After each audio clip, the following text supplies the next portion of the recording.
বাংলার বাইরে বাংলা বলায় ফের বাংলাদেশি তকমা। এবার ওড়িশায় বাংলার ফেরিওয়ালাকে মারধর করা হয়েছে। ওড়িশায় আক্রান্ত মুর্শিদাবাদের পরিযায়ী। প্রথমে একটা ভাইরাল ভিডিও দেখাবো আপনাদের, দেখুন।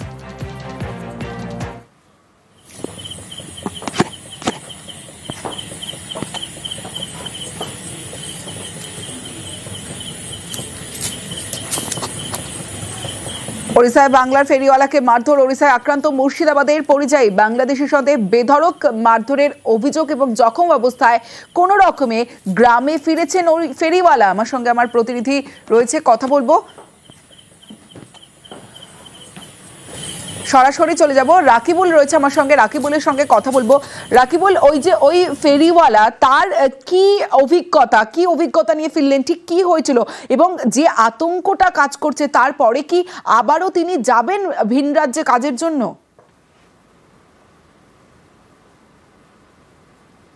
দেখো তমশ্রী, তুমি যেটা বলছো একদমই ঠিক, যে বাংলায় কথা বলার বাংলাদেশি তকমায় তাকে মারধর করে এবং আক্রান্ত হয় মুর্শিদাবাদের নওদা থানার গোঘাটা এলাকার নাসির উদ্দিন শেখ নামে।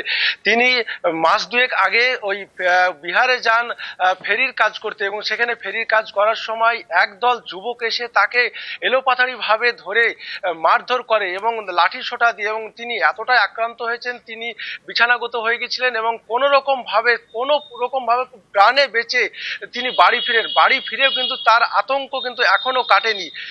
তার অপরাধ যে তিনি বাংলায় কথা বলছেন এবং তাদেরকে বারবার বলেছে তিনি যে না, আমি ওয়েস্ট বেঙ্গলের বাসিন্দা মুর্শিদাবাদের, তারপরেও তাকে কিন্তু ছাড়েনি। তারপরেও কিন্তু একদল যুবক এলোপাথারি ভাবে মারধর করে। সেই আক্রান্ত অবস্থায় কোন রকম ভাবে বাড়ি ফিরে আসেন। তিনি এখন পর্যন্ত আতঙ্কে দিন কাটাচ্ছেন। তবে তিনি ভিন রাজ্যে যাওয়ার কথা তিনি এখন এই মুহূর্তে তিনি মাথা থেকে সরিয়ে দিয়েছেন, যে না, এখন বাইরে যদি যায় আবার তখন হয়তো এই ধরনের সম্মুখীন হতে পারে এবং তাদের যে আক্রান্ত হতে পারে বলে তিনি আতঙ্কে দিন কাটাচ্ছেন। তবে এই ঘটনায় রাজ্যসভার যে শ্রমিক সংগঠনের সাংসদ আছেন শমিউল ইসলাম, তিনিও কিন্তু ক্ষোভ প্রকাশ করেছেন। তাদের দাবি যে বাংলা শ্রমিকরা বাইরে ভিন রাজ্যে কাজে গেলে যাতে সুরক্ষিত থাকে, এই নিয়ে কেন্দ্র এবং রাজ্য বৈঠক করে যাতে দ্রুত সমাধান করা হয়, তিনি সেই বিষয়ে কিন্তু বলেন।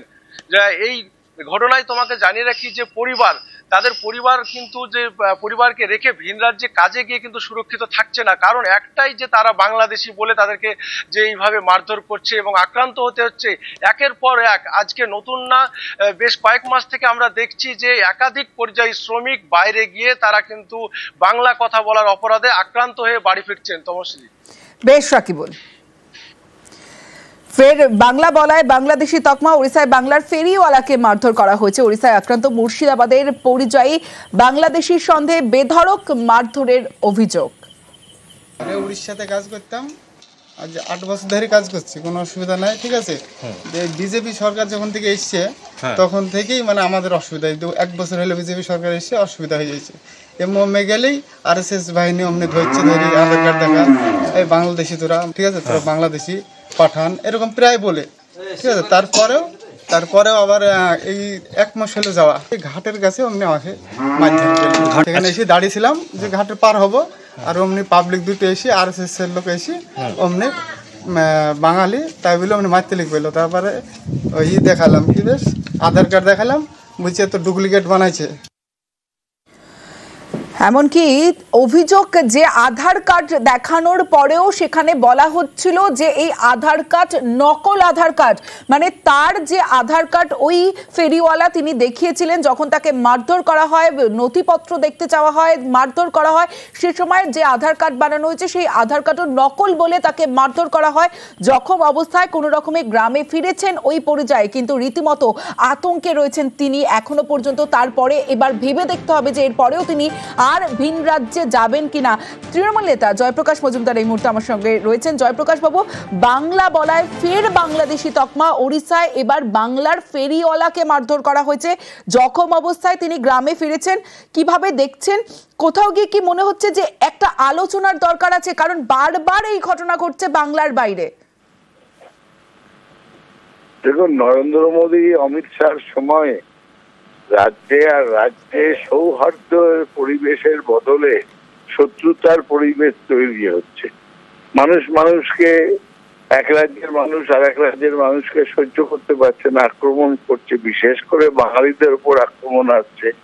বাংলা জিততে পারেননি তাই সমস্ত বাঙালিরাই খারাপ, বাংলায় কথা বললেই বাংলাদেশি, এইরকম একটা অতি অভিশপ্ত রাজনৈতিক পরিবেশ তৈরি করছেন এই বর্তমান কেন্দ্রের বিজেপি সরকার। এটা বন্ধ হওয়া প্রয়োজন, কারণ এটা একবার এইরকম পরিবেশ তৈরি হয়ে গেলে সেটা ঠিক করা মুশকিল। ভারতবর্ষ ঐক্য এবং অখণ্ডতা এটা তো দেখার দায়িত্ব তৃণমূল কংগ্রেসের থেকেও বেশি বিজেপি, তারা কেন্দ্র শাসন করছে। সুতরাং বারবার এই ঘটনা যাতে না হয়, কেন্দ্রীয় সরকারকে বলবো তারা যেন ব্যবস্থা নেয়। মণিপুরকে একদিনেও যাননি প্রধানমন্ত্রী, একবার গেলেন, ততদিনে এমন ড্যামেজ হয়েছে মণিপুরে, সেটা ঠিক হচ্ছে না। তাই জন্য দেরি না করে এ বিষয়ে ব্যবস্থা নেওয়ার আগ্রহ জানাচ্ছি, তাদেরকে অনুরোধ করছি। বেশ, অনেক ধন্যবাদ আপনাকে। বাংলা